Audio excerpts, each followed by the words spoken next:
بسم الله الرحمن الرحيم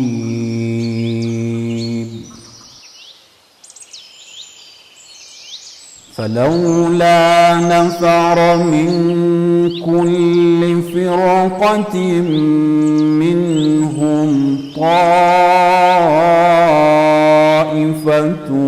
ليتفقهوا في الدين ولينذروا قومهم إذا رجعوا إليهم لعلهم يحذرون.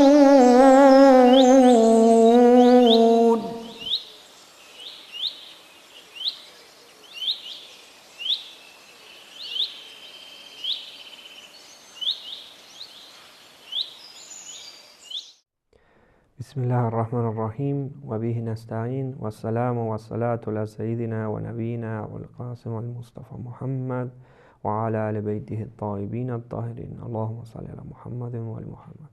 En el nombre de Dios, el compasivo, el misericordioso, la paz y las bendiciones sean con el profeta Muhammad y su descendencia purificada.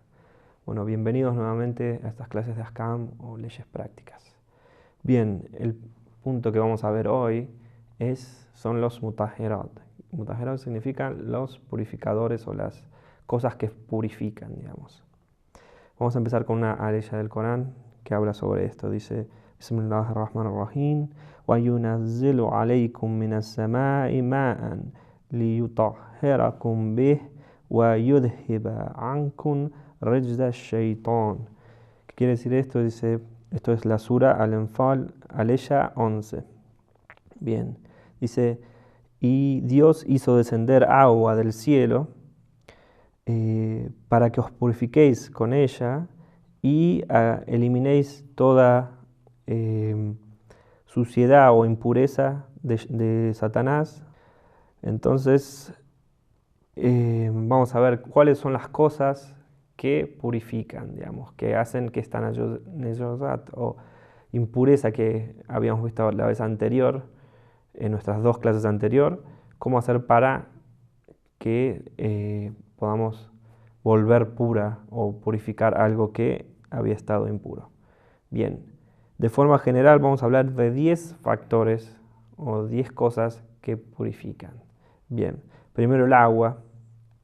Todos estos puntos después los vamos a ver en detenimiento. Simplemente ahora los voy a nombrar y en las siguientes clases, esta y dos más, o tal vez un poco más, vamos a ver en detenimiento cada uno de estos factores. Bien, entonces el agua, la tierra, el sol, el istihala, que significa la transformación o metamorfosis, el intiqal, que significaría algo así como la transferencia, el islam, después vamos a ver cómo, el tabayat, que después vamos a ver cómo también, que sería algo así como el cambio o la purificación por subordinación o por continuidad. Después vamos a ver qué significa esto. El eliminar una impureza, digamos. Hay otros procesos de purificación, por ejemplo, en el caso de algunos animales, que después vamos a ver en caso de que un animal se alimente de impurezas, cómo hacemos para que vuelva a un estado de pureza. En el caso de los que no son puros de por sí, por ejemplo, el perro o el cerdo. Y después, bueno, el hecho de que un musulmán utilice algo, ¿no? Después vamos a ver exactamente a qué nos referimos con eso. En la clase de hoy vamos a ver algunos de estos 10 puntos. Vamos a empezar con el agua, que es el más importante, el más común, que, digamos, purifica muchísimos de las cosas que son najes. Ya habíamos hablado antes, en el caso de la ablución o el baño completo, que, digamos, se realizan con agua. Bueno, en el caso de la ablución seca, digamos, con polvo, digamos, pero que es tierra en sí, que es diferente, digamos. Bueno, en el caso del agua hay distintos tipos de agua. Hay un agua que es el agua que se le llama agua mudaf, o sea, mudaf significa que tiene algún tipo de agregado, o por ejemplo, que ha sido extraída, puede ser un jugo, puede ser de algún tipo de hoja, por ejemplo,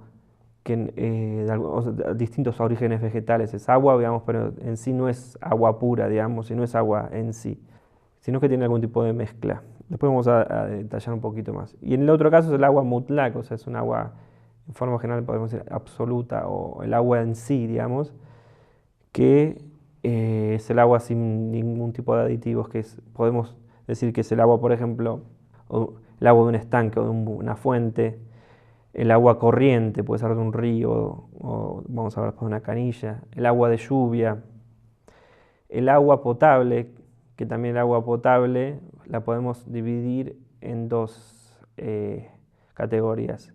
El agua que es más de un cur, que es una medida que después vamos a decir cuánto es, o menos de un cur. Menos de un cur sería kalil, o sea, poco. Bien, en el caso del agua, vamos a empezar a caracterizar o detallar más cada uno de estos tipos de aguas. Bueno, el agua mudof es un agua mezclada, como habíamos dicho, como por ejemplo jugos, no sé, por ejemplo, hasta un jugo de sandía, de cualquier fruta que se nos podemos ocurrir, o agua que está mezclada, por ejemplo, a veces un jugo no es natural, es agua con un poquito de polvo, de esos polvos que le dan sabor o lo que fuese. En ese caso, no es agua, digamos, pura o agua en sí misma, con lo cual no nos sirve para hacer el vudú, o sea, no purifica, y esa agua en cuanto entra en contacto con algo impuro se impurifica también. Bien, y tampoco purifica, no podemos limpiar ropa o lo demás si tiene algún tipo de impureza, por ejemplo sangre o lo que fuese, no podemos usar jugo de sandía o de naranja para limpiar, no lo va a limpiar, digamos, ni siquiera las manos. Puede que nos limpie las manos, por ejemplo, un jugo, o nos saque, pero así todo, desde el punto de vista ritual, no se purifica. Con lo cual, porque habíamos dicho la diferencia entre limpio y puro, con lo cual no nos sirve. Entonces, el agua mutlaq o el agua en sí misma, que es la que sí nos sirve, la podemos caracterizar de dos formas. Primero el agua de lluvia, que bueno, a veces dentro de lo que es la nieve, por ejemplo, gran parte del agua potable del mundo proviene de las montañas, de los deshielos de las cadenas montañosas, digamos que así se generan los ríos y demás, pero también hay napas subterráneas, hay distintos lugares donde geológicamente ha quedado acumular agua, esa agua es toda pura, digamos. Eso por un lado, y bueno, como el agua de napas y demás que habíamos dicho de que esté subterránea, es agua que brota de la tierra, por lo tanto tenemos un agua que es de lluvia, que viene desde, digamos, los procesos meteorológicos, y el agua que viene directamente desde la tierra. اللهم إني أسألك من رحمتك بأوسعها وكل رحمتك واسعة اللهم إني أسألك برحمتك كلها. Bien, el agua potable, habíamos dicho, potable que significa que la podemos trasladar. La vamos a dividir en dos, la habíamos dividido en dos. El agua kur, un kur es una medida islámica que significa aproximadamente el agua contenida en un contenedor, perdón por la redundancia, que debe ser de 3 codos o 3 codos y medio de ancho, por ejemplo, si esto fuese un kur, 3 por 3 por 3 de profundidad, o sea, 3 codos por 3 codos por 3 codos. Y se considera que lo que carga eso aproximadamente son 884 litros. El peso son aproximadamente 350 kilos. Y bueno, esas son las medidas a tomar en cuenta. Aproximadamente un poco más de 880 litros de agua. Y si tomamos en cuanto a medidas, por ejemplo, midiendo el contenedor, debe ser de 3 codos y medio por 3 codos y medio por 3 codos y medio de profundidad. Eso sería aproximadamente. En Irán, por ejemplo, algunas mezquitas, si uno busca en la entrada, van a encontrar ese tipo, la medida exacta de lo que es un kur. Bueno, como habíamos dicho antes, solo el agua mutlaq o el agua en sí es la que purifica, el agua mudof no. Bien. ¿Qué pasa en el caso de el agua que es poca, que es menos que, digamos, este Qur, esta medida que habíamos dicho? Bien, si cae algún tipo de impureza, por ejemplo, tenemos un balde, obviamente un balde no tiene 880 litros, y nos lavamos las manos. Puede que nos habíamos sacado la impureza que teníamos, pero esa agua se volvió toda najes, con lo cual no la vamos a poder usar para el vudú. Y si bien puede que hayamos sacado la impureza, todo el agua que vamos a tener en las manos también va a ser najes, con lo cual vamos a necesitar otro balde o otra agua para poder purificar del todo las manos. O sea, con eso limpiamos la impureza en sí, pero nos han quedado todas las manos najes, con lo cual es una cosa un poco contraproducente. Poner las manos en un balde para limpiarnos de impureza, de nejosat. Otro caso, en el momento que uno tira desde un recipiente, por ejemplo, ponemos las manos abajo, el agua que cae, todo el agua que va a caer debajo va a ser impura, porque como no es suficiente, va a ser impura. A su vez, el agua que va a quedar como un charco, digamos, abajo también va a ser impura, digamos. Bien, ¿qué pasa ahora con el agua, lo que es Qur, digamos? El agua que es Qur, si nosotros nos lavamos en un recipiente que tiene más de 884 litros, digamos que es suficientemente grande, un piletón, una bañadera muy grande, jacuzzi para los que tienen, gracias a Dios. Bueno, por ejemplo, nos lavamos el agua que estaba en ese recipiente, o baño, o bañadera, lo que fuese, no cambia de color, ni cambia el olor, ni cambia el sabor, en ese caso va a seguir permaneciendo pura. Pero si a la hora nuestra impureza es mucha, por ejemplo, perdemos mucha sangre o realmente nos ensuciamos mucho de alguna otra forma, digamos, eh, si el agua que está ahí termina cambiando de color o olor o sabor, el agua que quedaba, digamos, termina de cambiar de sabor o de color o de olor, digamos, se va a ver impurificado, con lo cual a la hora de hacer una ablución o demás vamos a tener que ir a otro lado para poder purificarnos. Ahora, ¿qué pasa? Si tenemos uno de estos recipientes, por ejemplo un tanque de agua, que tiene esta cantidad de agua con una canilla, en ese caso no habrá problema, o sea, le ponemos la canilla, nos limpiamos, una vez que nos limpiamos cerramos la canilla, con lo cual no va a terminar de caer todo el agua, y nuevamente podemos limpiar, una vez que se fue, digamos, lo que se llama el foco de la impureza, que se llama, por ejemplo, es de donde proviene la impureza. Por ejemplo, acá teníamos una lastimadura, la cerramos, la limpiamos, ponemos una curita o alguna venda, en el caso de ser necesario. En ese caso ya no va a salir saliendo sangre. En ese caso podríamos ya hacer obviamente tomando los recaudos que habíamos dicho antes con respecto a la ablución sobre una venda, digamos. En ese caso vamos a poder hacernos el vudú encima con la misma agua que estaba en el tanque, siempre y cuando venga de esa canilla. Porque no es que si la canilla cae el agua, es decir, se transmite la impureza hacia arriba, no. Lo que está hacia arriba, digamos, del chorro de agua, no va a purificarse, lo que está abajo no, únicamente. Bien, vamos a ver en el caso del agua de lluvia. Bien, si nosotros dejamos algo bajo la lluvia, por ejemplo ropa, una alfombra, y llueve sobre él, se va a considerar que se ha purificado. Después va a tener que, digamos, secarse de una determinada forma y demás, pero en sí se va a ver purificado. Lo mismo con el piso, la tierra. Por ejemplo, cualquier cosa, o dejamos otro tipo de cosa, un auto, no sé, perdón, una silla, algún otro tipo de artefacto. Si llueve sobre él, se va a ver purificado.